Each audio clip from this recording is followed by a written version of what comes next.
এদিকে শাকিব খানের তুফান সিনেমার গান দুষ্ট কুকিল বলে রে কুকুকু এই রকম একটি গানে টিকটক করে আলোচনায় জড়ালেন ঢালিউড কুইন অপু বিশ্বাস।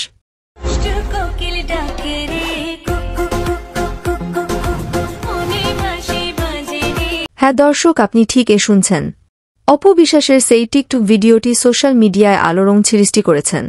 নেটিজেনদের মন্তব্য অনুযায়ী বোঝাই যাচ্ছে শাকিব খানকে এখনও ভুলতে পারেনি অপু বিশ্বাস। একটি সময় বড় পর্দায় এভাবে কাঁপিয়েছেন এই জুটি।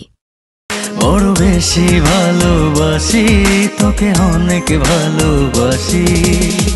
বর্তমান অপু বিশ্বাস ও শাকিব খানের কিছু দ্বন্দ্বের কারণে তেমনভাবে আগের সেই শাকিব ও অপু জুটি দেখা যায় না বলে জানিয়েছেন শাকিব ভক্তরা।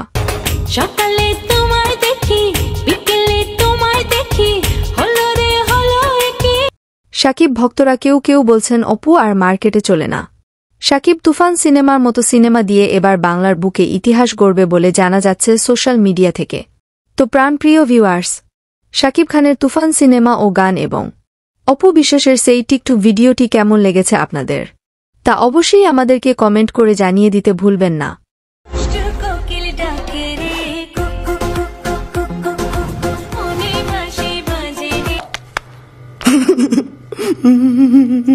Mm-hmm.